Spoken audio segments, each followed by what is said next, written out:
오늘 우리가 함께 나눌 말씀은 스가랴 1장의 말씀입니다. 스가랴서 말씀은 총 14장으로 구성되어 있습니다. 우리가 앞으로 2주 동안 스가랴의 말씀을 통해서 하나님께서 주시는 은혜가 무엇인지 함께 나누도록 할 거고요. 스가랴는 우리가 앞에 봤던 학개와 동시대의 인물입니다. 그렇기 때문에 학개와 스가랴서를 통해서 성전 재건과 관련 있는 말씀이 진행되는 것을 여러분 보게 될 거고요.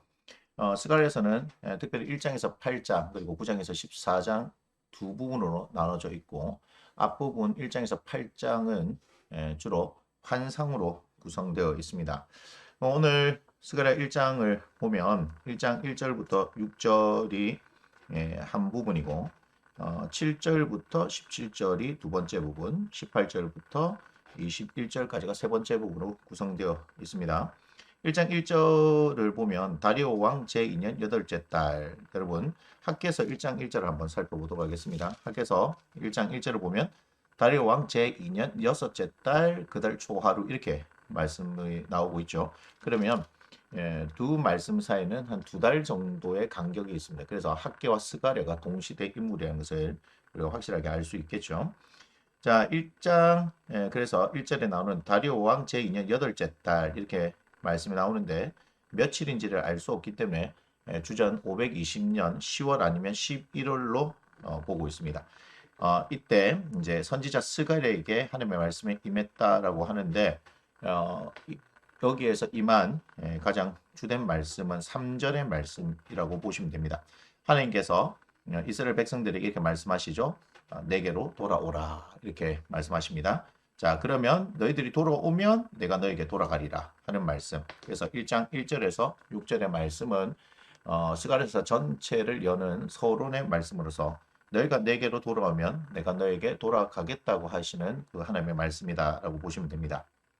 그 다음 1장 7절부터 6장 15절까지는 8가지의 환상이 나오고 거기에 추가로 해서 한 가지 어떤 상징적인 행위가 나옵니다. 상징과 행위에 대한 이야기가 나옵니다. 그래서 지금부터 우리가 6장까지 볼 때는 환상을 중심으로 그리고 그 환상이 무엇을 이야기하는가를 보게 될 것입니다. 7절부터 17절까지가 1장 7절부터 17절까지가 첫 번째 환상인데요. 여기 보면 하나님께서 숨겨놓은 어떤 뭐 기사라고 했는데 말을 타고 있는 사람이기 때문에 기사라고 얘기를 하지만 실제로는 하나님의 천사들입니다. 그들에 대한 환상이 나옵니다. 거기가 보니까 7절에 보니까 다리오 왕 제2년 11째 달 곧 스밧월 24일이다 이렇게 얘기하는데 주전 519년 2월 15일이라고 알 수가 있습니다. 그때 하나님의 말씀이 임하는데 8절을 보니까 붉은 말을 타고 골짜기 속 화석류 나무에 서 있더라 이렇게 얘기하죠. 그래서 붉은 말은 우리가 생각하는 빨간색 말이 아니라 짙은 밤색이라고 생각하시면 되고요. 화석류 나무라는 것은 뭘 이야기하느냐면 숨을 수 있는 나뭇잎이 무성이 많은 상록수다 이렇게 생각하면 됩니다. 그러니까 이 골짜기 속 화석류 나무에 섰다는 것은 화석류 나무가 나뭇잎이 많으니까 그 사이에 이렇게 서 있으면 또 짙은 밤색이기 때문에 위장이 되어 있는 거죠. 그렇게 보시면 되고 그 뒤에 붉은 말과 자줏빛 말과 백마가 있는데 여기도 자줏빛은 우리가 생각하는 그 자주색을 생각하시면 안 되고 옅은 갈색입니다. 그래서 이들이 그 화석류 나무 사이에 숨어 있습니다. 그래서 9절에 보니까 내가 말하되 내 주여 이들이 무엇입니까? 라고 이제 9절에 이렇게 질문을 합니다. 그러니까 10절에 보니까 하나님께서 땅에 두루 다니라고 보내신 자들이라 라고 얘기합니다. 그래서 이들의 역할이 이 세계를 이렇게 다니면서 살펴보는 거죠. 자, 그런데 11절에서 12절을 보면요. 11절에 그들이 화석류 나무 사이에 선 여호와의 천사에게 말하되 우리가 땅에 두루 다녀 보니 온 땅이 평안하고 조용하더이다 하더라 이렇게 나오죠. 이게 무슨 얘기냐면 12절하고 우리가 연결해서 우리가 살펴볼 수 있는데 이 이스라엘을 제외하고 그 주변의 열방이 평안하다는 거예요. 자, 그러면 스가랴의 입장에서는 어떨까요? 굉장히 화가 나는 부분이겠죠. 자신들은 지금 바벨론 포로로 이제 끌려갔던 그런 상황들이었고 그들의 땅이 황폐했는데 그들을 제외한 나머지 열방들이 지금 소위 말해서 잘 먹고 잘 살고 있다 하는 상황이면요. 그죠? 화가 나겠죠. 그래서 12절에 여호와의 천사가 대답하여 이르되 그래서 이 천사가 어떤 하나님께 탄원하는 그런 역할을 합니다. 여호와께서 언제까지 예루살렘과 유다 성읍들을 불쌍히 여기지 아니하시려 하나이까? 이를 노하신 지 70년이 되었나이다. 이렇게 이야기를 하게 되죠. 그러니까 하나님께서 응답하시는데 여호와께서 내게 말하는 천사에게 선한 말씀, 위로하는 말씀으로 대답하시더라. 이렇게 이야기하죠. 그러면서 하나님의 응답이 14절, 16절, 17절을 통해서 나타납니다. 14절에 보면 내가 예루살렘을 위하며 시온을 위하여 크게 질투해가지고 그렇게 심히 진노하겠다라고 말씀하시죠. 16절 보니까 하나님께서 내 집을 그 가운데 건축하겠다. 그 다음에 17절 보니까 당신의 성읍들이 넘치도록 다시 풍부하게 하겠다는 그런 선한 말씀, 위로하는 말씀을 하시는 장면을 우리가 볼 수 있습니다. 그리고 이제 두 번째 환상은 18절부터 오늘 마지막 절 21절까지 나타나는데 여기는 이제 유다를 압제한 자들이 이제 압제를 당하게 된다 하는 내용입니다.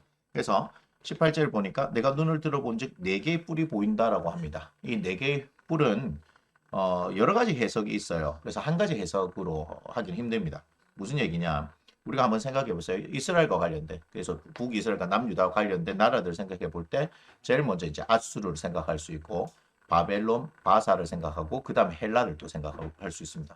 또 어떤 이들은 이 아수르를 빼고 바벨론, 바사, 헬라, 그 다음 로마를 이렇게 말하는 사람들도 있고 그 외에 또 이제 동쪽, 서쪽, 남쪽, 북쪽에 있는 뭐 나라들이 이야기하기 때문에 이 네 개의 뿔, 강대국, 꼭 네 개의 나라, 어느 특정한 나라를 이야기를 할 수 없고 이스라엘을 이제 어렵게 만들었던 그런 강대국들을 상징한다 이렇게 보시면 됩니다. 그래서 19절에 그리고 21절에 이런 질문을 하게 되죠. 이들이 무엇입니까? 하는 질문을 하고 21절에 그들이 무엇을 하러 왔습니까? 라는 이야기를 하죠. 그런데 이들이 무엇입니까? 했을 때 넷뿔에 대한 질문이죠. 질문. 그러니까 19절에 내게 대답하되 이들은 유다와 이스라엘과 예루살렘 흩뜨린 뿔이다. 이렇게 얘기합니다. 그래서 이스라엘을 어려운 상황에 그리고 힘들게 하고 압박했던 그런 나라들이다라는 것을 알 수 있죠.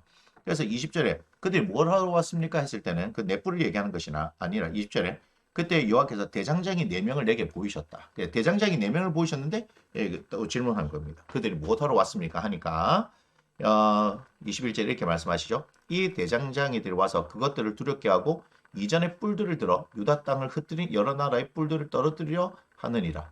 분명히 우리가 말씀을 통해서 알 수 있습니다. 그러니까 이 네 뿔들이 유다를 흩뜨러뜨렸다. 그런데 하나님께서 이 네 명의 대장장이들을 통하여서 이 뿔들을 하나님께서 흩뜨려 떨어뜨려 버리겠다 이렇게 말씀하시는 거죠.